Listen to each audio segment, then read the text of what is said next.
اس کا ہم اعلان کرتے ہیں، ہماری ویب سائٹ پہ ہوتا ہے. اور آپ نے یہ کہا کہ کیا آپ یہ کہنا چاہ رہی ہے کہ وہ علاقے ہیں جہاں سے مطلوبہ بل موصول نہیں ہوتا، بجلی زیادہ جاتی ہے اور بجلی چوری کی آپ کے خیال میں شکایت ہوتی ہے، یا وہاں سے مطلوبہ بل نہیں ملتا، اس لیے ان علاقوں میں بجلی کی جو سپلائیز ہے وہ محدود رہتی ہے؟ اسی حوالے سے یہ جو پالیسی لوڈ شیڈ ہے یہ کنٹینیوس ہے، اس میں کوئی چینج نہیں کیا گیا. یہ پچھلے دنوں بھی ہوا، تھوڑا سا رمضان میں ہم نے یقیناً صارفین کو ریلیف دیا تھا، پرٹیکولرلی سحر اور افطار کے ٹائم پر. اس کے بعد جو ہمارا پریویس رجیم تھا ہم اس پر واپس آ گئے ہیں. میں دوبارہ بتاتی چلوں کہ ہمارا تقریباً 300 سے 350 میگا واٹ کا یہ جو لوڈ شیڈ مینیج ہوا ہوتا ہے اس طریقے سے. اس کے علاوہ لیکن سعدیہ صاحبہ یہ جو اطلاع ہے یہ صرف وہ نہیں ہے کہ اگر آپ یہ کہہ رہی ہیں کہ یہ صرف جو اناؤنسڈ اور بالکل نوٹیفائڈ علاقے ہیں جہاں پر یہ لوڈ شیڈ ہوتا ہے، مگر شکایتیں یہ ہیں کہ وہ علاقے جو کہ اس کیٹیگری میں نہیں آتے وہ بھی بری طرح سے متاثر ہوئے ہیں، اور شہر کے بہت سارے علاقے ہیں، بہت سارے ایسی جگہیں ہیں جہاں پر وہ اس کیٹیگری میں نہیں آتی جو آپ بیان کر رہی ہیں، لیکن وہ بھی اس سے متاثر ہو رہے ہیں. دیکھیں کامران صاحب، کچھ علاقوں میں جہاں فالٹس یا ٹیکنیکل ایشوز آتے ہیں اس کو بھی عوام جو ہے وہ لوڈ شیڈنگ سے تشبیہ دیتی ہے کہ جی اس کی وجہ سے ہوا ہے. اس کے حوالے سے بھی ہم نے ایک ریگرس مانیٹرنگ سسٹم قائم کیا ہے کہ جہاں پر فالٹس آتے ہیں ان کو جلد سے جلد بر وقت اس کو فوراً درست کیا جائے. اس کی باقاعدہ مانیٹرنگ ہوتی ہے کہ وہ فوراً ریزالو کیے جائیں، اور جہاں پر اگر ہمیں لگتا ہے کہ شاید وہ فالٹ کا دورانیہ طویل ہو گیا ہے تو ہم اس کو اگلے دن ایگزیمپشن بھی دیتے ہیں تاکہ صارفین جو ہیں ان کے اوپر لوڈ نہ پڑ سکے. جہاں تک آپ کا سوال ہے کہ جو مستثنیٰ علاقے ہیں وہاں پر لوڈ شیڈ نہیں کیا جا رہا، کچھ ہماری مینٹیننس کی ایکسرسائزز ہیں اس کے حوالے سے بھی پیش کی اطلاع صارفین کو دی جاتی ہے جو رجسٹرڈ ہیں ہمارے S M S platforms کے تھرو، یا ہمارے سوشل میڈیا پر بھی اس کی تمام تر تشہیر کی جاتی ہے تاکہ ان کو آگاہی رہے کہ یہ جو سلسلہ ہے یہ کیوں ہو رہا ہے، کس وجہ سے ہو رہا ہے، اور کیوں اس سے صارفین کی جو آئندہ کی بجلی فراہمی ہے وہ بہتر ہوگی. میں ایک اور بھی چیز ساتھ میں ایڈ کرتی جاؤں کہ جہاں پہ فالٹس بڑھ رہے ہیں ہم ان علاقوں پر اسپیشل توجہ دے رہے ہیں. تھوڑا سا ہم نے پچھلے سالوں میں ایریل بنڈل کیبلنگ کے حوالے سے جو کام کیا ہے اس سے اگر میں آپ کو بتاؤں تو آج لیاری کا 40% حصہ جو ہے وہ لوڈ شیڈ سے مستثنیٰ ہے. اس کی وجہ سے بھی ہمیں کافی شکایت آتی ہیں کیونکہ اب یہ پاکٹس میں لوڈ شیڈ سے مستثنیٰ ہونے لگے ہیں علاقے، تو ان سے جو منسلک اور ملحقہ علاقے ہوتے ہیں جہاں پر ابھی بھی چوری کی شرح اور ریکوری کی شرح کم ہے یا وہاں کے علاقہ مکینوں نے تعاون نہیں کیا، تو ان کی پھر یہ ڈیمانڈ ہوتی ہے کہ ان کو بھی وہی ٹریٹمنٹ دیا جائے جو ساتھ 2 گلی چھوڑ کر 3 گلی چھوڑ کر جہاں پر ہم نے محنت کی ہے، جہاں کے علاقہ مکینوں نے تعاون کیا ہے ان کے ساتھ بھی وہی سلوک کیا جائے، لیکن وہ تعاون نہیں موصول ہوتا. اچھا یہ بتائیے گا کہ آپ کے پاس اس وقت طلب اور سپلائی کا کیا ایکویلیبریم ہے، مطلب کیا طلب ہے اور کتنی سپلائیز ہے؟ کیونکہ اپیرنٹلی آپ کے پاس سپلائی کا تو مسئلہ نہیں ہونا چاہیے. کامران صاحب، یہ جو آپ کی ڈیمانڈ سپلائی ہے تقریباً 5 سے 7% ہر سال انکریز کرتی ہے، اور جس طریقے سے انکریز کرتی ہے اسی طریقے سے ہم اس کو آگمنٹ کرتے جاتے ہیں. پچھلے مہینوں میں حکومت پاکستان کے بہت بڑے تعاون سے ہمیں تقریباً 1100 میگا واٹ سے قریب نیشنل گرڈ سے بھی بجلی فراہم کی جا رہی ہے. جو جون میں ہم نے ایوریج ڈیمانڈ دیکھی، اوسط ڈیمانڈ جس کو میں کہوں گی، تقریباً 3200 ہے، اور پیک ڈیمانڈ جو کہ دن میں 2 اوقات میں آتی ہے، ایک دوپہر کے وقت اور ایک رات کے وقت. اس وقت ہمارا جو شارٹ فال ہوتا ہے وہ تھوڑا ایکسیڈ کرتا ہے، اگر آپ سمجھیں تقریباً 400 میگا واٹ کے قریب ہوتا ہے. اس مہینے بھی ہم نے 3600 میگا واٹ جو پیک ڈیمانڈ ہے وہ کراس ہوئی ہے، جبکہ ہماری سپلائی جو ہے اس نے ایک میکسیمم 32 میگا واٹ. جو شارٹ فال ہوتا ہے 400 میگا واٹ کا، اس کو کیسے پورا کرتی ہے؟ تو لوڈ شیڈ ہی کرتی ہوں گے نا، ہر علاقے میں بند کرتی ہوں گی. جی یہ جو ہمارا لوڈ شیڈ جو ہے ہمارا اس کا اسکیڈول ہے، اسی کے حساب سے یہ مینیج ہوتا ہے. تو وہ ویب سائٹ کے اوپر بھی موجود ہوتا ہے کہ جس علاقے سے وہ ہوگا. کبھی اگر ہمیں تھوڑا سا ایڈیشنل شارٹ فال آتا ہے تو کچھ علاقے ہماری ویب سائٹ کے اوپر لکھے ہوئے ہیں جہاں پہ اگر ہمیں شارٹ فال نہیں آتا تو ہم ان کو لوڈ شیڈ نہیں کرتے، ان کو بینیفٹ مل جاتا ہے. اور جب بھی ڈیمانڈ اگر اس سے ایکسیڈ کرتی ہے تو اسی پالیسی کے تحت جو ہے ان کو شیڈ کیا جاتا ہے. یہ ٹیکنیکل فالٹس کو دور کرنے کے لیے کیا کیا جا رہا ہے؟ سر ٹیکنیکل فالٹس کو دور کرنے کے لیے ہم نے مختلف علاقوں میں انویسٹمنٹ کی ہے, مزید انویسٹمنٹ بھی کر رہے ہیں. ہمارا جو ایک رین میٹیگیشن پلان ہے تقریباً 1.5 ارب ہم انویسٹ کر رہے ہیں, مختلف علاقوں میں اپنے انفراسٹرکچر کو اپ گریڈ کر رہے ہیں.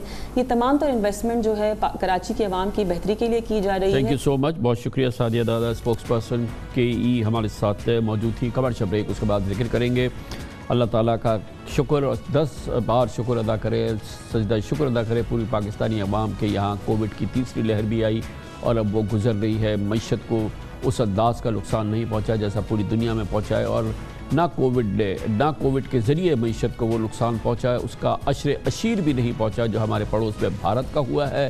وہاں ڈھیر ہو گئی ہے تقریباً معیشت اور اس کی کیفیت, اور اس کے ساتھ ہی جو اموات ہوئی ہیں, جو مریض آئے ہیں, اللہ کی پناہ. اس کی تصویر آپ کو دکھاتے ہیں چھوٹے سے وقت کے بعد. ہم پاکستانیوں کو اللہ تعالیٰ کا لاکھ لاکھ شکر ادا کرنا چاہیے کہ ایک جانب تو کرونا کی تیسری لہر آئی اور پاکستان میں یہ قابو سے باہر نہیں ہوئی, اور اب مجموعی طور پہ پورے پاکستان میں یہ کرونا کی لہر اب دم توڑتی نظر آ رہی ہے. اور اس دوران ہماری معیشت بھی چلتی رہی ہے اور تقریباً 4% سے اس میں گروتھ بھی دیکھنے میں آئی ہے, جو دنیا کے بہت سارے ملکوں میں ایسا نہیں ہو سکا.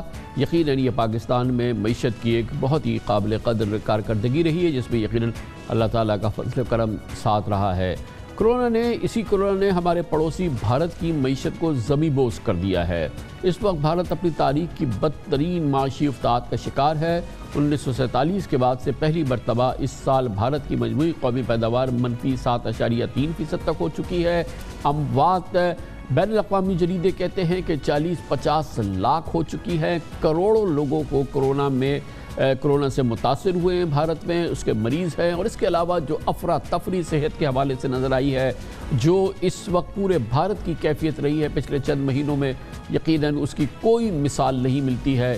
اسی لحاظ سے ہم سمجھتے ہیں پاکستان کی صورتحال اللہ تعالیٰ کے فضل و کرم سے بہت بہتر رہی ہے, کیونکہ بھارت میں نہ صرف یہ کہ صحت کے معاملات قابو سے باہر ہو گئے, ہسپتالوں کے معاملات قابو سے باہر ہو گئے, معیشت تو ڈھیر ہو گئی. دیش کی GDP میں 40 سال بعد سب سے بڑی گراوٹ سال 2020-21 میں. India's GDP has shrunk -7.3% in the last financial year. India's growth rate for 2020-2021 stands at -7.3%. Corona virus نے بڑے بزنسز ہی نہیں, مڈل کلاس اور چھوٹے ویاپاریوں پر بھی بہت برا اثر ڈالا. آرتھک پرگتی کے مورچے پر اس مہاماری نے بھارت کو 10 سال پیچھے دھکیل دیا. For all of this financial year, that is FY21, India's economy contracted by 7.3%. Congress party has said that India's economic ruin began the day that the Modi government came to power. The rapid slowdown began before the pandemic hit. 1 crore jobs may have been lost between January and April of this year. 1 crore more jobs could be lost just in the month of May 2021. لوگوں کی saving ختم ہو گئی ہیں, demand کم ہو گئی ہے. کئی ایسے sectors ہیں جن کو فزیکل انسینٹیوز دینے کی ضرورت ہے. معیشت کے سکڑنے سے 23 کروڑ افراد بھارت میں غربت کی لکیر سے نیچے آ چکے ہیں. بھارتی معیشت کرونا سے پہلی ہی مشکلات کا شکار تھی اور کرونا کے بعد تو اس کا بھرکس نکل گیا ہے. کرونا کی دوسری لہر نے پچھلے 2 مہینوں میں 1,60,000 جانیں لیں, جو یہ آفیشیل نمبرز ہے, اور صرف اپریل کے مہینے میں 73 لاکھ بھارتی بے روزگار ہو گئے. یہ بھی صرف آفیشیل نمبر ہے. بین الاقوامی جریدے, انٹرنیشنل میڈیا, بھارت میں اپنی آرگنائزیشنز کہتی ہیں کہ یہ نمبر عشر اشیر بھی نہیں ہے اس تکلیف کا اور اس نقصان کا جو اموات کی صورت میں, مریضوں کی صورت میں اور معیشت کو ہوا ہے. مالی خسارہ 9.3% تک پہنچ گیا ہے اور معاشی طور پہ بھارت کو 74 ارب ڈالر کا نقصان ہو چکا ہے. اور یہ وہ نمبرز ہیں جو کہ آفیشلز ہے, اور یہ گنتی بھی ابھی جاری ہے. مقصد یہ تھا کہ اللہ تعالیٰ کا بار بار شکر ادا کرے, سجدہ شکر ادا لائیں, کیونکہ ہمارے سے جڑا ہوا ملک, پاکستان سے جڑا ہوا ملک بھارت میں کرونا نے وہاں پہ کس قسم کی تباہی بچائی ہے, اور اس تباہی کے نتیجے میں لاکھوں اموات ہو گئی ہیں اور کروڑوں لوگ اس کے مریض ہوئے ہیں, اور ان گنت لوگوں کی روزگار ختم ہو گئے ہیں. کوئی 70-75 ارب ڈالر کا اب تک آفیشلی نقصان ہو چکا ہے معیشت کا. اور یقیناً یہ اتنا بڑا ملک جو اپنے آپ کو ایک معاشی قوت سمجھتا تھا, اس وقت اپنے گھٹے پہ نظر آ رہا ہے. اور یہ کیفیت کرونا نے مچائی ہے, وہاں تباہی مچائی ہے, اس کی جو بھی وجوہات ہوں, لیکن بہرحال پاکستان جو کہ اس پوری صورتحال میں اس وقت جو ہے یقیناً کہیں بہتر ہے. ہماری معاشی ترقی 4% ہوئی اسی ماحول کے دوران, یقیناً جو کہ بالکل اللہ تعالیٰ کا فضل و کرم ہے, اور ہر لحاظ سے کورونا ہمارے ہاں اللہ کے فضل و کرم سے قابو میں رہا. خبر سے بریک اس دوران نیوز ہیڈ لائنز دیکھ لیں, جس کے بعد ہم اپنے پروگرام کے باقی حصے کے ساتھ واپس آتے ہیں. آپ دیکھ رہے ہیں خبروں, تبصروں اور تجزیات پر مبنی پاکستان کا سب سے معتبر نیوز شو دنیا, کامران خان کے ساتھ. 65 ارب ڈالر سے زائد مالیت کے پاک چین اقتصادی راہداری منصوبے یعنی سی پیک کے ثمرات سمیٹنے کا وقت آ گیا ہے. موٹر وے کے جال, انرجی سیکٹر کے بعد اسپیشل اکنامک زونز پر بھرپور کام ہو رہا ہے, اور راشدخائی اکنامک زون اور فیصل آباد اکنامک زون پر بھرپور انداز میں اب عمل بھی شروع ہو گیا ہے اور ایکٹیویٹی باقاعدہ آغاز ہو چکی ہے. دوسری جانب گوادر پورٹ فعال ہو چکی ہے. اقتصادی سرگرمیاں پورے جوبن پر ہیں, جس کی وجہ سے یقیناً ہمارا دشمن تڑپ اٹھا ہے. سی پیک کے محور و مرکز بلوچستان میں army chief general Qamar Javed Bajwa بھی موجود ہیں. وہ کل وہاں پہنچے تھے. آج وزیر اعظم عمران خان بھی وہاں موجود ہیں, اور آج پاکستان کی سول اور ملٹری لیڈرشپ وہاں موجود ہے. اسی دوران پچھلے 24 گھنٹوں کے دوران کوئٹہ اور تربت میں دہشت گردی کے حملے ہوئے ہیں, جن میں ایف سی کے 4 جوان شہید ہوئے اور 8 زخمی ہوئے. فائرنگ کے تبادلے میں 4 سے 5 دہشت گرد مارے گئے, جبکہ 8 دہشت گرد زخمی بھی ہوئے ہیں. گویا کہ دہشت گردی کی ٹائمنگ ایک بار پھر سوچ سمجھ کے اور بہت ہی ٹارگیٹڈ انداز میں شروع کی گئی ہے, اور یقیناً اس کے پیچھے ایک بڑا دماغ کام کر رہا ہے. دراصل پاکستان کے مثبت امیج اور معاشی استحکام کو نقصان پہنچانے کے لیے یقیناً دشمن مسلسل متحرک ہے. آج قائد اعظم ریزیڈنسی زیارت میں تقریر سے خطاب کرتے ہوئے وزیر اعظم عمران خان نے دہشت گرد حملوں کی پرزور مذمت کی اور اس عزم کا اظہار کیا کہ اب بلوچستان کی ترقی کا سفر پہلے سے اور زیادہ تیز ہوگا. ہمارے ایف سی کے لوگوں نے آج کو شہادتیں دی ہیں. میں ان کے رشتہ داروں کے, ان کے خاندانوں کے لیے دعا کرتا ہوں کہ اللہ ان کو صبر دے. یہ ہماری سیکیورٹی فورسز کے اوپر مسلسل وہ لوگ اس وقت دہشت گردی کر رہے ہیں, جس طرح ہم نے اپنایا یعنی اپنا سمجھا بلوچستان کو, جو پہلے گورنمنٹ سے نہیں سمجھا, تو کم از کم ان کو یہ سوچنا ہے کہ پہلی دفعہ بلوچستان میں اس طرح کا پیسہ خرچ کیا جا رہا ہے جو کبھی پہلے نہیں ہوا. انشاءاللہ آپ کے پاس مسلسل آتا رہوں گا, بلوچستان کا پروگریس دیکھتا رہوں گا. 700 ارب روپے کا ہم نے سب سے بڑا پیکج دیا اب تک بلوچستان کو, اور دوسرا بھی ابھی ایک اور ہم سڑکوں کا پیکج دے رہے ہیں. یہ آپ کو میں یقین دلا دوں گا, جتنی ہمارے پاس ہم کوشش کرتے رہیں گے, جدھر بھی گنجائش نکلے ہم اپنے بلوچستان کے لیے فنڈز دیں. اور یہ چیزیں اب گراؤنڈ پہ نظر آنا شروع ہو گئی ہیں, اور اس علاقے کی قسمت بدلنا شروع ہو گئی ہے. گوادر ایئرپورٹ فعال ہے. گوادر ایئرپورٹ پر تیزی سے کام جاری ہے. Chairman CPEC authority lieutenant general retired Asim Saleem Bajwa نے کل گوادر پورٹ کے دورے کے موقع پر میڈیا کو بتایا کہ گوادر پورٹ اور گوادر فری اکنامک زون مکمل آپریشنل ہو جائے گا, تو یہاں 10 ارب ڈالر سالانہ کی اکنامک ایکٹیویٹی کا آغاز ہوگا. انہوں نے کہا کہ گوادر پورٹ سے سامان کی ترسیل کے لیے آن لائن بکنگ کی جا سکتی ہے. پورٹ فلی آپریشنل ہے. پورٹ کی ہینڈلنگ کیپیسٹی ہو چکی ہے. یہاں پر کسٹم کا وی باکس سسٹم پورا ڈپلائیڈ ہے. آپ ڈائریکٹلی آن لائن بکنگ کر سکتے ہیں ان دوز آفیسز, اور یہاں سے چیزیں ہینڈلنگ لاجسٹکس آسان ہو جائے گی. جتنا ساتھ سپورٹ انفراسٹرکچر بن رہا ہے, اس وقت ایز آف ٹوڈے 12,000 جابز وہاں کریٹ ہوئے. جب گوادر پورٹ اور گوادر فری زون فلی آپریشنل ہو جائے گا, یہ ایک اکنامک ایکٹیویٹی جنریٹ کرے گا تقریباً $10 بلین کی پر اینم. گوادر پورٹ اور فری زون کے ساتھ سپورٹ انفراسٹرکچر بن رہا ہے گوادر سٹی کو اپ لفٹ کرنے کے لیے. اس کے اندر جو کچھ پروجیکٹس ہیں, ایک ایسٹ بے ایکسپریس وے ہے جو گوادر پورٹ اور فری زون سے ڈائریکٹلی کارگو نکالے گا ٹو M10 اور M8, یعنی کراچی کی طرف اور باقی کے پاکستان کی طرف. سو وہ ڈائریکٹلی آپ کو شہر میں جانے کے بغیر ہی آپ اس ایکسپریس وے پہ کارگو نکالیں گے. یقیناً بلا شک و تردد سی پیک نہ صرف بلوچستان بلکہ پورے پاکستان کے لیے گیم چینجر ہے. سی پیک منصوبوں نے گوادر کی تقدیر بدلنی شروع کی ہے, اور ایک ایسا شہر جو چند سال پہلے تک انتہائی پسماندہ تھا آج پوری دنیا کے لیے امپورٹنٹ بن گیا ہے. گوادر کے زمینی حقائق سی پیک کی وجہ سے بدل رہے ہیں, اور یہ جو وہاں پہ تبدیلی آ رہی ہے گوادر سے ہمیں دکھائیں گے ہمارے نمائندے خصوصی محمد شہریار جنجوعہ اپنی اس رپورٹ میں.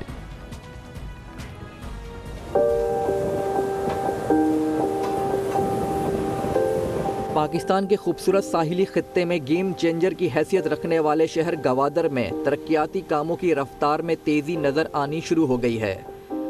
گوادر شہر کے زمینی حقائق اب بہت حد تک بدل چکے ہیں۔ اس شہر کو تبدیل کرنے میں سب سے اہم کردار میرین ڈرائیو کا ہے۔ یہ سڑک شہر کے مغربی ساحل پر بھرائی کر کے بنائی گئی ہے۔ فی الحال یہ سڑک 4 کلومیٹر تک تعمیر کی گئی ہے، لیکن اس کے دوسرے فیز میں میرین ڈرائیو کو ہاربر تک لے کر جایا جائے گا۔ میرین ڈرائیو کو گوادر کا چہرہ کہا جائے تو غلط نہ ہوگا۔ میرین ڈرائیو گوادر کا نیا تعمیر کردہ کرکٹ گراؤنڈ اور یہاں کے ساحل ملک بھر کے سیاحوں کے لیے بہت کشش رکھتے ہیں۔ یہی وجہ ہے کہ اب گوادر میں جمعے سے اتوار تک کسی ہوٹل یا گیسٹ ہاؤس میں کمرہ بہت مشکل سے ملتا ہے۔ لوکل ٹورزم میں بہت تیزی سے ہوٹل کی آکوپنسی ابھی بہتر ہوئی ہے اور لوگوں نے یہاں پر کافی وزٹ کیا ہے۔ سمندر سی سائڈ کو بڑا انجوائے کرتے ہیں، سن سیٹ کو بڑا انجوائے کرتے ہیں۔ گوادر میں فی الحال روزگار کا سب سے بڑا ذریعہ ماہی گیری ہے۔ سی پیک منصوبے شروع ہونے سے پہلے یہاں پر چند فش پروسیسنگ یونٹس تھے، لیکن روڈ انفراسٹرکچر بہتر ہونے، بجلی اور پانی کی فراہمی میں بہتری کے باعث اب صرف گوادر شہر میں 12 اور پورے ضلع میں 40 فش پروسیسنگ یونٹس لگ چکے ہیں۔ یہاں مچھلیوں کو جو پروسیس کر کے پھر باہر کی دنیا میں ایکسپورٹ کرتے ہیں، مثلا چائنا، انڈونیشیا، تائی لینڈ۔ 1 گھنٹے میں ہم لوگ جو ہے نا ہمارے ناخدا یا کشتی والے جا کے پکڑ لیتے ہیں اور 2-3 گھنٹے میں آ کے یہاں پہ لیتے ہیں۔ جو اس کی کوالٹی ہے وہ دنیا میں سب سے بیسٹ کوالٹی ہے۔ گوادر میں سب سے بڑی تبدیلی بندرگاہ پر آئی ہے۔ یہاں 5 اسٹار ہوٹل تعمیر کیا گیا ہے اور بزنس سینٹر بھی، جس میں 3 بڑے ہالز پر مشتمل ایکسپو سینٹر بھی ہے۔ گوادر فری زون کی تعمیر بھی مکمل ہو چکی ہے۔ آج کل ان فری زونز کے گوداموں میں افغان ٹرانزٹ ٹریڈ اور فرٹیلائزرز کی ہینڈلنگ کی جا رہی ہے۔ لیکن گوادر کی بندرگاہ کو مکمل آپریشنل کرنے کے لیے تقریباً $17 کروڑ کی لاگت سے بننے والی 6 رویا سڑک ایسٹ بے ایکسپریس وے پر کام ابھی بھی جاری ہے۔ میں ابھی ایسٹ بے ایکسپریس وے پر موجود ہوں۔ گوادر کی بندرگاہ کو مکمل آپریشنل کرنے کے لیے اس سڑک کا جلد سے جلد تعمیر ہونا بہت ہی ضروری ہے۔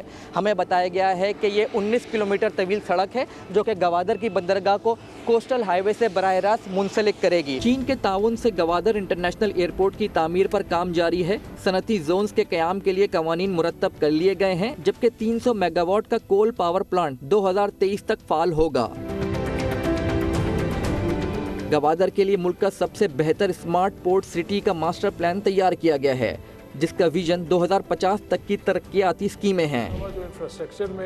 گوادر ترقیاتی اتھارٹی کے ڈی جی شاہزیب کاکڑ کا کہنا ہے کہ شہر کی قدیم آبادی والے علاقے کو محفوظ کر کے جدید طرز پر سہولیات فراہم کی جائیں گی، جس پر کام شروع کر دیا ہے۔ ہمارے لیے جو سب سے امپورٹنٹ پروجیکٹس ہیں نا اس وقت، وہ ایک تو اولڈ ٹاؤن کی ریہیبلیٹیشن ہے، اس کی پلاننگ پلس ریہیبلیٹیشن، اور اس کے ساتھ ساتھ گورننس کی ریسٹرکچرنگ۔ تو چونکہ یہ عام اکنامک زون سے ذرا ڈیفرنٹ ہے، کیونکہ پورے شہر کو ہم بنانے جا رہے ہیں، تو اس کے لیے پھر آپ کو لیجسلیشن میں بہت ساری چیزیں کرنی ہوں گی۔ مستقبل کے چیلنجز سے نمٹنے کے لیے گوادر کے نوجوانوں کی تعلیم و تربیت کو خصوصی اہمیت دی جا رہی ہے۔ چین کے تعاون سے یہاں ٹیکنیکل اور ووکیشنل انسٹیٹیوٹ پر کام ہو رہا ہے، جبکہ پاک آرمی اور حکومت بلوچستان کے تعاون سے پہلے ہی auto mechanic, general electrician, carpenter وغیرہ کے ووکیشنل کورسز کرائے جا رہے ہیں۔ گوادر بلوچی زبان کے 2 لفظوں گواد اور در کا مجموعہ ہے، جس کا مطلب ہوا کا دروازہ ہے۔ گوادر میں جس طرح ترقی ہو رہی ہے اور آئندہ چند سالوں میں اس سے پاکستان کو جو فائدہ پہنچنے والا ہے، اس سے یہی لگتا ہے کہ گوادر واقعی پاکستان کے لیے ٹھنڈی ہوا کا دروازہ ہے۔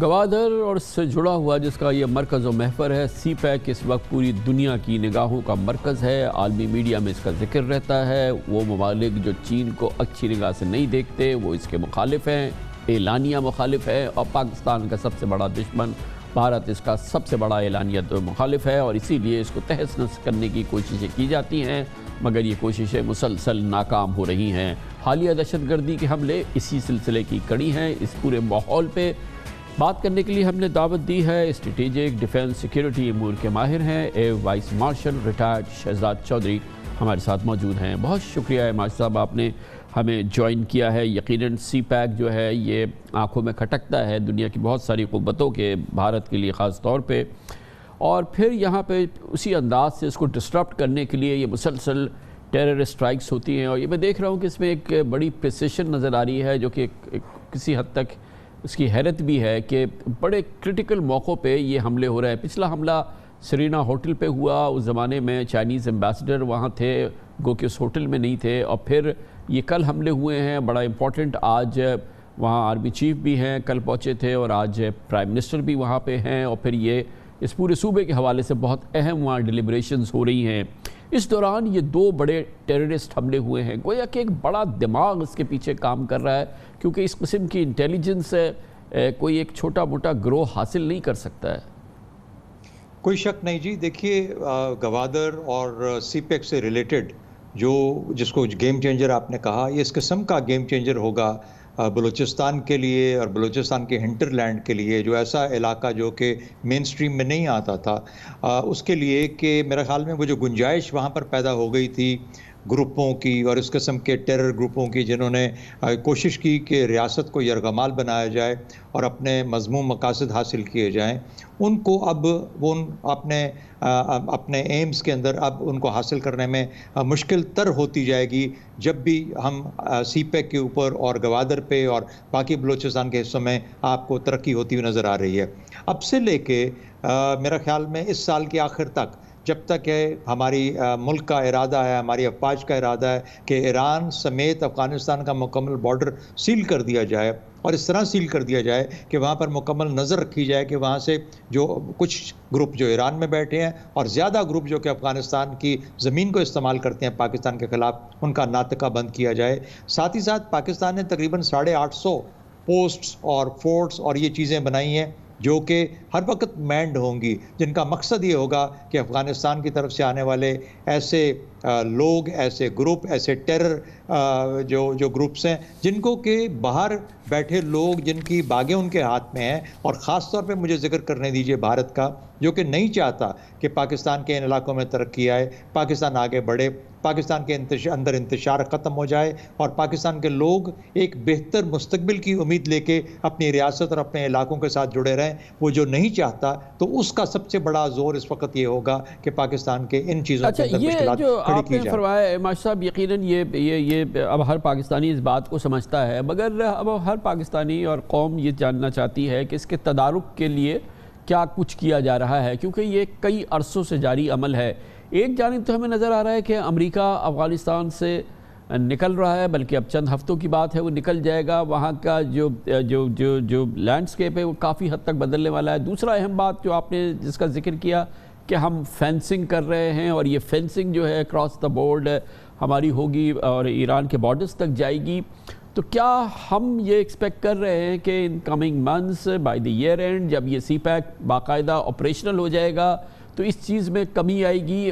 کیا ہمارے خاکہ ہے ہماری سیکیورٹی اسٹیبلشمنٹ میں اس پورے چیلنج سے نمٹنے کا؟ اس کے 3 حصے ہیں. پہلی بات تو فینسنگ مکمل ہونی چاہیے. ابھی بھی افغانستان کے ساتھ جو ہمارا ملک کا علاقہ ہے اس کے اندر بھی کوئی 300-400 کلومیٹر کا علاقہ ایسا ہے جہاں پر فینسنگ رہتی ہے. ایران کے بارڈر پہ آگے اور معاملات ہیں, اس پہ بھی فینسنگ رہتی ہے, لیکن ہم نے یہ کوشش کی ہے اور یہ اپنے آپ کو ٹارگٹ دیا ہے کہ اس سال کے آخر تک ہمیں یہ فینسنگ کمپلیٹ کرنی ہے. بہت تیزی سے کام ہو رہا ہے. آپ کو پتہ ہے کہ پاکستان کے سپاہی, پاکستان کے افسران شہادتیں دے رہے ہیں اس کام کے اندر, کیونکہ وہاں سے افغانستان کی طرف سے ان پہ ڈائریکٹ حملے کیے جاتے ہیں. ایک تو یہ حصہ ہے. دوسرا جو رد الفساد جو کہ بڑی کامیابی سے ہمارے ہاں چلا, لیکن ابھی بھی ہمیں خیال رکھنا ہے کہ وہ گیپس جو کہ اویلیبل ہیں, چاہے وہ چمن کے راستے آتے ہیں, چاہے وہ جہاں سے بھی آتے ہیں, نارمل ویزاز کے اوپر آتے ہیں, یہاں پہ آ کے بیٹھے ہوئے لوگوں کے ساتھ ملتے ہیں. ملنے کے بعد یہاں پر اس طرح کی کنٹریپشنز بناتے ہیں, IEDs بناتے ہیں, جن سے کہ پھر وہ پاکستانی افواج پہ حملوں کے اندر کبھی کبھی کامیاب ہو جاتے ہیں. کوشش ہماری انٹیلیجنس بیسڈ آپریشنز کی یہ ہونی چاہیے کہ ایسے تمام جو گروپس ہیں, جو ایسے لوگ ہیں, ان کے اوپر نظر رکھی جائے اور ان کو ایلیمنیٹ کیا جائے. اور تیسرا, جب ہم اس فینسنگ کو سب بھی لگا لیں گے اور اس سے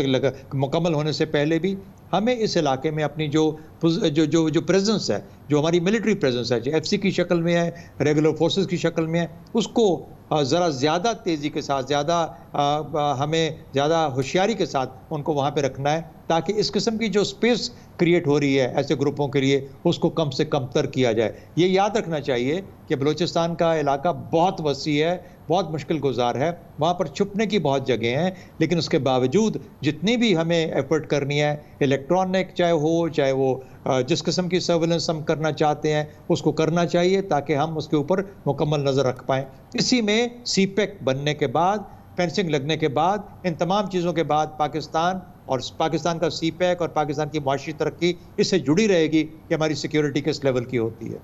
تھینک یو سو مچ، بہت بہت شکریہ۔ Air vice marshal retired Shahzad Chaudhry ہمارے ساتھ موجود تھے۔ کمنٹ سے بریک، اس کے بعد ملک کا سیاسی منظرنامہ۔ نون لیگ عملاً بیانیہ لیگ ہے، ایک جانب جارحانہ بیانیہ، دوسری جانب معتدل راستے کا بیانیہ فیصلہ نہیں کر پا رہی، یا شاید فیصلہ یہی ہے کہ دونوں بیانیوں کو متوازی چلایا جائے۔ اس کی جھلک دیکھیں گے، اس کا تجزیہ حاصل کریں گے چھوٹے سے وقفے کے بعد۔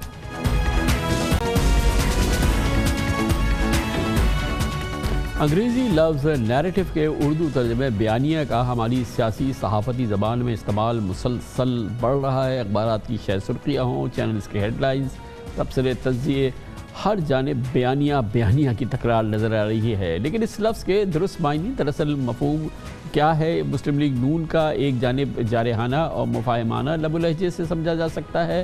لگتا ہے کہ نون لیگ عملاً اب بیانیہ لیگ بن رہی ہے۔ پارٹی کے صدر شہباز شریف ہیں اور قائد نواز شریف ہیں، مگر شریف برادران سے جارحانہ اور معتدل بیانیے پر فیصلہ نہیں ہو پا رہا ہے۔ پوری پارٹی عجیب مخمصے کا شکار فی الحال نظر آ رہی ہے، اور لیگی رہنماؤں کے مابین سوچ، فکر اور بیانیے کی واضح لکیر کھینچی نظر آتی ہے۔ مسلم لیگ نون یقینی طور پہ اس وقت اس میں کوئی شک نہیں ہے، دو مختلف بیانیوں پر ڈٹی ہوئی ہے، جسے لگتا ہے کہ PDM کا بٹن کبھی آن ہو جاتا ہے، کبھی آف ہو جاتا ہے۔ نون لیگ ایک ہاتھ دوستی کے لیے بڑھانا چاہتی ہے، دوسری جانب سے پنجہ آزمائی کرنا چاہتی ہے۔ بڑی دلچسپ صورتحال ہے۔ نواز شریف کا اپنا ویژن ہے، شہباز شریف کے مشن، دونوں حوالوں سے ان کا ایک ڈیفرنٹ ویو ہے۔ لگتا یہ ہے کہ فی الحال جناب نواز شریف دونوں دروازے کھلے رکھنا چاہتے ہیں۔ اس کی مزید ہم توجیہ حاصل کرتے ہیں، اس کے تشریح ہمیں دیں گے جناب رانا ثناء اللہ خان، پاکستان مسلم لیگ نون کے چوٹی کے رہنما ہیں اور صدر ہیں پاکستان مسلم لیگ نون کے پنجاب میں۔ خان صاحب بہت بہت شکریہ، آپ نے ہمیں جوائن کیا۔ میں تھوڑا سا ایکسپلین کرتا ہوں، میں جب دو بیانیوں کی بات کرتا ہوں تو میں آپ کو سنا دیتا ہوں تاکہ آپ خود سمجھ جائیں، اور پھر آپ اس پہ مجھے تذکرہ کر دیجیے گا please. Confrontation is not our path. It has to be consultation. جتنے بھی ریلیونٹ جو انسٹیٹیوشنز ہیں ان کے ساتھ باہمی مشاورت کے ساتھ مل کر آپ ایک روڈ میپ کارو آؤٹ کر سکتے ہیں۔ آج بھی یہ پاسبل ہے، اٹس نیور ٹو لیٹ۔ اگر مزاحمت ہوگی تو مفاہمت ہوگی۔ Power talks to power. Power جو ہے وہ کمزوری سے بات نہیں کرتی، آپ کو اپنا حق لڑ کے لینا پڑتا ہے، چھین کے لینا۔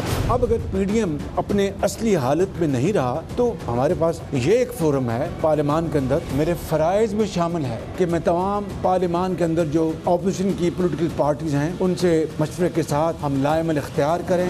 شہباز صاحب اگر باہمی مشاورت کی بات کر رہے ہیں اداروں کے ساتھ، شخصیات کے ساتھ، تو یہ نان سٹارٹر ہے۔ یہ فیصلے PDM کے ہیں، مشاورت اگر ہوگی تو PDM کے پلیٹ فارم سے ہوگی۔ بالکل واضح ہے۔ خان صاحب فرمائیے گا کہ یقیناً یہ اپوزٹ ویوز ہیں، تو کس طرف نون لیگ بڑھتی نظر آ رہی ہے؟ دیکھیں کامران خان صاحب، اگر آپ ان ساری چیزوں کو جو ہے وہ بغور ان کا جائزہ لیں تو اس میں بڑی واضح بات ہے کہ جہاں تک ہمارے بیانیے کا تعلق ہے یا ہمارے موقف کا تعلق ہے، یا جس چیز کو ہم یہ کہتے ہیں کہ وہ ہمارا حق ہے اور ہمیں وہ ہر قیمت پہ لینا ہے، تو وہ سمپل یہ بات ہے کہ اس ملک میں آئین کی پاسداری ہونی چاہیے۔ تمام اداروں کو، پارلیمنٹ کو، سب کو اپنی آئینی حدود کے اندر رہ کے کام کرنا چاہیے۔ اس ملک کو فری فیئر الیکشن جو ہے وہ ملنا چاہیے، اور ووٹ کی عزت اور عوام کے مینڈیٹ کا احترام ہونا چاہیے۔ اب اس میں مجھے یہ بتائیں کہ اگر اس بات کے کرنے کو کوئی مزاحمت کہے تو 100 بار کہے، ہم اپنے اس مطالبے کو یا اپنے اس بیانیے کو سمجھتے ہیں کہ یہ اس ملک کی بقا کا مسئلہ ہے. اگر اس ملک میں فری فیئر الیکشن نہیں ہوگا تو اس ملک کو سیاسی استحکام نہیں ملے گا, اور سیاسی استحکام کے بغیر آگے ہم نے 72-73 سال گزار دیے ہیں, اور اسی طرح سے ہم ایک دائرے میں جو ہے وہ سفر کر رہے ہیں. تو اسی طرح سے یہ ہمارا سفر جو ہے وہ جاری رہے گا. تو اس سے تو ہم اگر اس کو کوئی مزاحمت کہتا ہے تو بھلا کہے, لیکن ہمارا یہ اصولی موقف ہے, تو اس سے تو ہم کسی کی اچھا اس کے حصول کے لیے بڑا تفصیل ہمیں کوئی اٹھا اس کے حصول کے لیے خان صاحب بڑی تفصیل سے شہباز شریف صاحب نے اس کا راستہ بتایا ہے, اس کا طریقہ کار تجویز کیا ہے, وہ مسلسل اس کے بارے میں بیان کر رہے ہیں. تو اس طریقہ کار کے حوالے سے آپ کیا فرمائیں گے؟ خان صاحب میری بات مکمل ہونے دیں. یہ مزاحمت کی بات تو میں نے آپ کو واضح کر دی, اب رہی گا بات مفاہمت کی. اگر کوئی یہ سمجھتا ہے کہ اس اصولی موقف سے پیچھے ہٹنے کا نام جو ہے مفاہمت ہے, تو پھر ایسی مفاہمت تو ہم ہونے نہیں دیں گے. اور اس کے علاوہ ہمارا اس اصولی موقف کے علاوہ کامران خان صاحب پی ایم ایل این کا, پی ایم ایل این کے ورکرز کا, پی ایم ایل این کی قیادت کا کوئی اور نہ کسی سے جھگڑا ہے نہ کسی سے تنازع ہے.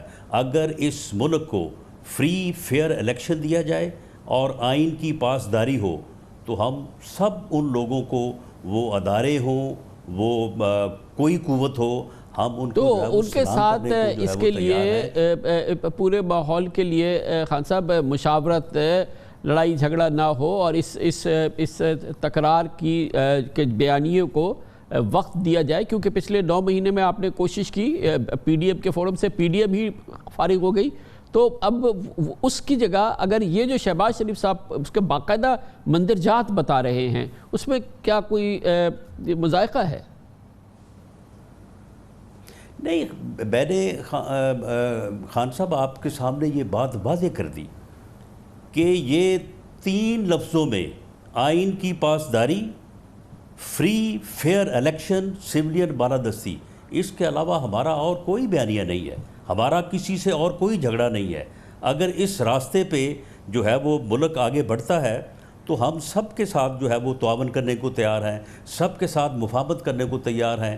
لیکن اگر کوئی یہ سمجھے کہ ان چیزوں سے پیچھے ہٹنے کا نام مفاہمت ہے, تو ایسی مفاہمت ہم نہیں ہونے دیں گے. نہ یہ مفاہمت جو ہے یہ ہمارا جو ہے وہ آپ کے علم میں ہے نا خان صاحب کہ یہ پچھلے کئی دنوں سے جب سے شہباز شریف صاحب نے ہمیں انٹرویو دیا, یہ بات مسلسل تکرار سے صبح شام رات دن ہو رہی ہے کہ یہ بیانیہ یا وہ بیانیہ, یہ اپروچ یا وہ اپروچ ہے. آخر اس کو کلیئر کیوں نہیں کر دیتے نواز شریف صاحب, اس معاملے میں ایک 2 ٹوک رائے کا اظہار کر دیں؟ نہیں, میاں نواز شریف صاحب نے اس کو ایک سے زیادہ مرتبہ جو ہے وہ کلیئر کیا ہے کہ ہماری اس کے علاوہ کوئی اور جدوجہد نہیں ہے کہ اس ملک میں فری اور فیئر الیکشن ہو, آئین کی پاسداری ہو, سویلین بالادستی ہو. اور اس کو اگر یہ بات کرنے کو, اس کے اوپر جمہوری انداز میں ایک سیاسی جماعت کے موقف اختیار کرنے کو اگر مزاحمت کہا جاتا ہے, تو پھر یہ کہنے والوں کی مرضی ہے. ہمارا تو یہ اصولی موقف ہے. اور اگر آپ سمجھتے ہیں کہ میاں شہباز شریف صاحب جو مفاہمت کی بات کرتے ہیں ان چیزوں کے اوپر کمپرومائز کرنے کی بات ہے, تو یہ بالکل غلط ہے. ایسی مفاہمت جو ہے وہ بالکل نہیں ہو سکتی, اور اس کے اوپر ہم کیٹیگوریکلی جو ہے وہ پوری طرح سے واضح ہیں. باقی رہی بات یہ کہ اگر اس ملک کو فری الیکشن نہیں دیا جاتا, اس ملک میں آئین کی پاسداری نہیں کی جاتی, تو خان صاحب ہمارا یہ موقف یا ہمارا یہ یقین ہے کہ یہ ملک اس کے حصول کے لیے خان صاحب سال سے تو گول دائرے میں سفر کر رہا ہے. شاید یہ اس کے حصول کے لیے شہباز شریف صاحب کہتے ہیں ان تمام اہداف کے لیے ان کے حصول کے لیے فورم پارلیمنٹ ہے, وہاں بیٹھ کے ہمیں ان چیزوں کے حصول کے لیے ہمیں آگے بڑھنا ہے. دیکھیں بالکل پارلیمنٹ ہے, کیوں نہیں ہے, ہم پارلیمنٹ کے ذریعے سے بھی آگے بڑھیں گے. ہم جو ہے وہ عوامی رابطے کے ذریعے سے بھی آگے بڑھیں گے. ہم نے کیا کوئی جو ہے وہ خونی انقلاب لانے کا جو ہے وہ راستہ اپنایا ہوا ہے؟ یعنی یہ جو مزاحمت اور مفاہمت کی بات ہے, یہ معاملہ یہ ہے کہ ہم ایک جمہوری جماعت ہیں اور ایک جمہوری طریقے سے. اب پی ڈی ایم جو ہے, پی ڈی ایم نے جلسوں اور ریلیز کے مرحلے کے بعد جو لانگ مارچ اور استعفوں کا آپشن جو ہے وہ اپنایا تھا، وہ کیوں اپنایا تھا؟ اس لیے کہ ہمارا پہلے دن سے موقف یہ ہے کہ 2018 کا الیکشن جو ہے وہ رگ الیکشن تھا. اس الیکشن میں جو ہے وہ ووٹ کو عزت نہیں دی گئی، عوام کے مینڈیٹ کا احترام نہیں کیا گیا. اگر فری اور فیئر الیکشن ہو جائے تو بھلے جو ہے وہ موجودہ حکومت جیت جائے یا کوئی اور جیت جائے، ہم بالکل اس کے ساتھ تعاون کریں گے اور اس کے ساتھ جو ہے وہ ملک کی ترقی کے لیے جو ہے وہ ہم اپنا رول جو ہے وہ ادا کریں گے. بڑی نوازش. بہت بہت شکریہ رانا ثناء اللہ خان صاحب ہمارے ساتھ موجود تھے. کمرشل بریک، اس کے بعد ذکر کریں گے معاشی اعداد و شمار، نمبرز ہر لحاظ سے معاشی ترقی، زبردست ایکٹیویٹی ہر لحاظ سے نظر آ رہی ہے، مگر عام آدمی کی دسترس کے لیے، عام آدمی کی سب سے بڑی ضرورت کے کھانے پینے کی اشیاء کی قیمتوں میں کمی آئے، وہاں پہ مہنگائی کم ہو. وہ کیوں نہیں ہو رہی، کب ہوگی، یہ ہمیں بتائیں گے. حکومت سے منسلک ہیں نامور ماہر معاشیات ڈاکٹر سلمان شاہ ایک چھوٹے سے وقفے کے بعد. یقیناً ملک کے معاشی اعشاریے چاہے کتنے ہی خوشگوار کیوں نہ ہوں، جیسے کہ آج ہیں، جی ڈی پی گروتھ ہے، صنعتی ترقی ہے، ٹیکس آمدن میں اضافہ ہو رہا ہے، ایکسپورٹس بڑھ رہی ہیں، ریمیٹنسز بڑھ رہے ہیں، زر مبادلہ کے ذخائر بڑھ رہے ہیں، اس میں کسی میں شک نہیں ہے. اسٹاک مارکیٹ آج 4 سال کی اونچی ترین سطح پہ پہنچ چکی ہے، شرح سود مسلسل 7% پر ہے. یہ سب کچھ ہے، لیکن ایک عام پاکستانی جو ایک عام پاکستانی ہے، اس کا ان اعداد و شمار سے اور اس معاشی اس ترقی سے اس وقت تک کا کوئی لینا دینا نہیں ہوتا جب تک کہ اس کی روزمرہ اشیاء کی قیمتیں، اس کے کھانے پینے کی اشیاء کی قیمتیں قابو میں نہ آئیں یا وہ سستی نہ ہوں. آٹا، چینی، سبزیاں، گھی، کوکنگ آئل اور ہر وہ چیز جو کہ اس کے کھانے پینے کے لیے روزانہ کے لیے استعمال میں ہوتا ہے، اس کی قیمتوں پہ اس کی نگاہ ہوتی ہے. اگر یہ قیمتیں بڑھ رہی ہو اور بڑھتی چلی جا رہی ہو تو یقیناً اس کے لیے یہ سب سے بڑی پریشانی ہے. بیف، مٹن، چکن، پھل فروٹ تو جیسے عام آدمی کی عام گھرانوں میں اس وقت یقیناً اس کی خرید کی قوت جو ہے وہ انتہائی کم ہو چکی ہے، کیونکہ یہ اشیاء انتہائی مہنگی ہیں. وفاقی ادارے شماریات کے مطابق مئی 2020 سے مئی 2021 تک ملک میں مہنگائی کی شرح اوسطاً 10.87% ریکارڈ کی گئی، جس میں غذائی اجناس کا بہت بڑا حصہ ہے. جو ادارہ شماریات ہے، یہ سرکاری ادارہ پورے ملک میں چیزوں کی قیمتوں پہ نگاہ رکھتا ہے اور اس کے اعداد و شمار سرکاری ہوتے ہیں. پچھلے 1 سال کے دوران کھانے پینے کی بنیادی اشیاء کی قیمتوں میں ہوش ربا اضافہ ریکارڈ کیا گیا. گزشتہ 365 دنوں کے دوران ملک کے شہری علاقوں میں مہنگائی بڑھنے کی شرح 10.87%، جبکہ دیہی علاقوں میں 10.91% رہی. ہر گھر کی بنیادی ضرورت دودھ بھی غریب کی پہنچ سے دور ہو گیا. مئی 2020 سے مئی 2021 تک دودھ اور دہی کی قیمت 15.41% تک بڑھ چکی ہے. 6 ماہ پہلے تک ملک شاپس پر کھلا دودھ 90 سے 100 روپے لیٹر میں دستیاب تھا، جو اب 130 روپے لیٹر تک فروخت ہو رہا ہے. گوشت کھانا متوسط طبقے کے لیے بھی خواب جیسا ہو گیا ہے. سال بھر پہلے 580 روپے ملنے والا بیف 14% اضافے سے 660 روپے میں دستیاب ہے، جبکہ رمضان کے دوران 800 روپے کلو تک بھی گوشت فروخت ہوا. مٹن 1 سال پہلے تک 950 سے 1000 روپے کلو میں دستیاب تھا، جو اب 1200 روپے کلو فروخت کیا جا رہا ہے. زندہ مرغی اور چکن کی قیمتوں نے 1 سال کے دوران 60% ترقی کی. 300 روپے کلو تک بکنے والا مرغی کا گوشت اب 450 روپے کلو میں بمشکل دستیاب ہے، جبکہ انڈے بھی 55% مہنگے ہو کر کم از کم 148 روپے سے 165 روپے درجن تک فروخت ہو رہے ہیں. آٹا پچھلے سال 55 روپے کلو تک فروخت ہوتا تھا، جو اب 28% اضافے سے کم از کم 70 روپے کلو تک دستیاب ہے. چائے ہو یا شربت یا پھر مٹھائی، چینی کی چاشنی بھی عوام کو 21.62% مہنگی پڑ رہی ہے. 1 سال پہلے تک چینی 85 روپے کلو ملتی تھی، اب 105 روپے کلو میں دستیاب ہے. ادارہ شماریات کے مطابق 1 سال کے دوران مختلف معیار کے چاول کی قیمتوں میں تقریباً 12% اضافہ ہوا ہے. گھی 22%، کوکنگ آئل 20% مہنگا ہوا. مسالہ جات 26% اور مشروبات کی قیمتوں میں تقریباً 15% اضافہ دیکھنے میں آیا. سالانہ بنیادوں پر سبزیاں 12.53% اور پھل کم از کم 7% مہنگے ہوئے. البتہ دال مونگ 17%، دال مسور 7% اور بیسن 2% سستا ہوا. آخر غریب کب تک دالیں اور پکوڑے کھا کر گزارا کرے؟ ملک میں مہنگائی اور کھانے پینے کی اشیاء کی قیمتوں کا یہی صورتحال ہے اور یہی وجہ ہے کہ شہری بہت زیادہ پریشان ہے. ہم نے کراچی کے بازاروں میں گھومے اور شہریوں سے ان کی رائے معلوم کی. چینی کا آسمانوں سے باتیں کریے، چاول آسمانوں سے، عام آدمی کی وسعت سے باہر چلا گیا یہ سسٹم سارا. بہت مہنگائی ہے اور خود ساختہ کی ہوئی ہے سب نے مل کے.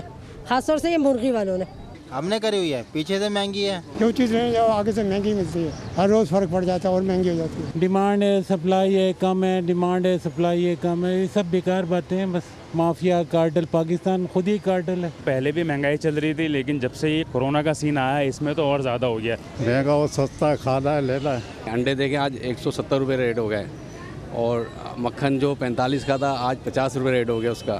ڈبل روٹی پہ 60 کی ہو گئی ہے. خالی چکن کی نہیں ہوئی, آپ دیکھو کہ ہر چیز مہنگی ہو گئی ہے, گیس, بجلی, پانی, اور کیا کچھ نہیں ہوا ہے. بس لاک ڈاؤن لگا دیے, جیو یا مرو, پوچھنے والا کوئی نہیں ہے. مصنوعی مہنگائی زیادہ ہے, گورنمنٹ کی طرف سے مہنگائی ہے لیکن اتنی زیادہ نہیں, لیکن کنٹرول نہیں ہے. یہ بھی امپورٹنٹ بات ہے کہ کم از کم وزیر اعظم عمران خان ان کی حکومت یہ نہیں کہتی, جیسے کہ ایک عام تاثر ہے, سیاستدان حکومتیں کہہ سکتی ہیں کہ یہ ایسی کوئی بات نہیں ہے, مہنگائی قابو میں ہے, مہنگائی بڑی نہیں ہے. وزیر اعظم عمران خان کہتے ہیں کہ وہ اس سے پوری طرح سے آگاہ ہیں, بار بار اس عزم کا اظہار کر رہے ہیں کہ مہنگائی کا مسئلہ انہیں حل کرنا ہے. پرسوں عوام کی ٹیلی فونک کالز کا سلسلہ جو کہ وہ کر رہے ہیں آج کل, وزیر اعظم عمران خان نے اس میں ایک سوال کے جواب میں کہا کہ مہنگائی اتنی ہے اور یقیناً ہے, اس کی وجہ سے ان کو رات کو نیند نہیں آتی. یہ مجھے سب سے زیادہ چیز جو رات کو اگر مجھے نیند نہیں آتی تو اسی چیز پہ آتی ہے, مہنگائی کے اوپر. اور مہنگائی خاص طور پہ ان چیزوں پہ جو کہ عام آدمی استعمال کرتا ہے, گھی ہے, آٹا ہے, چینی ہے, دالیں ہیں. یہ ایک عام آدمی کی جو استعمال کی چیزیں جب یہ مہنگی ہوتی ہیں تو یہ اس کا بہت زیادہ بوجھ پڑ جاتا ہے ان لوگوں کے اوپر جو کہ تنخواہ دار ہیں, جو کہ مزدور ہیں. اور یہ ایک قوم جو اپنے ان لوگوں کا دھیان نہ رکھ سکے وہ سویلائز قوم نہیں ہوتی. تو ہم پوری کوشش کر رہے ہیں کہ انشاءاللہ آنے والے دنوں میں قیمتیں اوپر کے بجائے اوپر جانے کے نیچے آئیں. اس کا طریقہ سب سے بڑا یہ ہے کہ ہم اپنا جو ایگریکلچر ہے, زرعی اصلاحات صحیح کریں, کسانوں کی مدد کریں تاکہ پیداوار بڑھ جائے. جتنی پیداوار بڑھتی جائے گی اتنی مہنگائی آپ کی کام کھانے پینے کی چیزوں کی کم ہوتی جائے گی. تو ایسا کیوں نہیں ہو رہا؟ حکومت 2.5 سال پوری کر چکی ہے, اس کے باوجود ایسا نہیں ہوا ہے. عوام, ایک عام پاکستانی اس حوالے سے شدید پریشان ہے, گو کہ معیشت ہر جانب پھل پھول رہی ہے, لیکن اس کے اثرات ایک عام پاکستانی پہ اس وقت پہنچیں گے جب یہ اشیاء خوردنوش کی قیمتوں میں کمی آئے گی. ایسا کیوں نہیں ہو پا رہا, اس کی تفصیل جانیں گے اور اس کی جڑ تک پہنچنے کی کوشش کریں گے. ہمیں جوائن کر رہے ہیں ملک کے ممتاز سینئر اکانومسٹ ہیں اور سابق مشیر خزانہ رہ چکے ہیں, ڈاکٹر سلمان شاہ ہمارے ساتھ موجود ہیں. ڈاکٹر صاحب یہ فرمائیے گا کہ ہم نمبرز بتاتے ہیں اور یقیناً یہ نمبرز ہیں, ہر جانب کارپوریٹ سیکٹر ترقی کر رہا ہے, اسٹاک مارکیٹ ترقی کر رہی ہے, جی ڈی پی گروتھ ہم دیکھ رہے ہیں, کرنٹ اکاؤنٹ سرپلس دیکھ رہے ہیں, ریونیوز بڑھ رہے ہیں. عام آدمی کو اس سے مطلب نہیں ہے. کیوں اس کی جو چیزیں اس کے لیے جینا مرنا ہے, یعنی کہ اشیاء خوردنوش کی اشیاء, ان کی قیمتوں میں کمی کیوں نہیں آ رہی؟ وزیر اعظم خود کہہ رہے ہیں کہ مہنگائی پہ قابو نہیں آ رہا, ان کو رات کو نیند نہیں آتی, تو ایسا کیوں نہیں ہو پا رہا؟ کامران صاحب, آپ نے ایک بہت اچھا سوال کیا ہے اور وہ اس کا جواب یہ ہے کہ ہماری اکانومی ابھی ورک ان پروسیس ہے.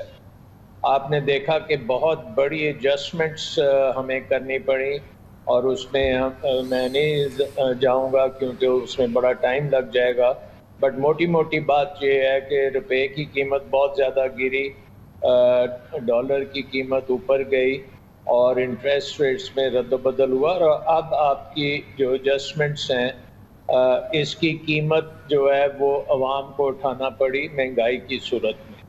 لیکن اب ہم دیکھ رہے ہیں کہ اسٹیبلائزیشن ہو رہی ہے اور آہستہ آہستہ گروتھ کی طرف جا رہی ہے. تو اب ہم اس کے اوپر کر سکتے ہیں کہ اس میں ونرز اور لوزرز کون تھے. سب سے پہلی بات تو یہ ہے کہ اکانومی جو ہے وہ ایک اربن اکانومی بھی ہے اور ایک رورل اکانومی ہے. دو حصے میں اگر آپ کر کے دیکھیں تو ہم یہ دیکھتے ہیں کہ رورل اکانومی میں اگر قیمتیں بڑھی ہیں گندم کی یا چینی کی یا دوسری فوڈ پروڈکٹس کی, تو وہ آمدن بھی اس کے ساتھ فارمر کی وابستہ ہے اس کی پرائس کے ساتھ. سو 60% آبادی آپ کی جو رورل ایریاز میں ہے ان کے لیے یہ ایشو تھا کہ ان کو ان کی مال کی قیمت اور معاوضہ نہیں مل رہا تھا. ایگریکلچر سیکٹر جو تھا وہ کمپیٹیٹیو نہیں تھا, اور جب ڈی ویلیویشن ہوئی تو اس کے ساتھ اس کی بھی ایڈجسٹمنٹس ہوئی کیونکہ بہت سے ایگریکلچر پروڈکٹس جو ہیں وہ انٹرنیشنل پرائس کے ساتھ ساتھ چلتے ہیں. اور اس سے ہماری پوری رورل اکانومی خاصی کمپیٹیٹو ہو گئی اور بہت بڑے ٹرانسفرز ہوئے ہیں آمدن کے رورل اکانومی میں.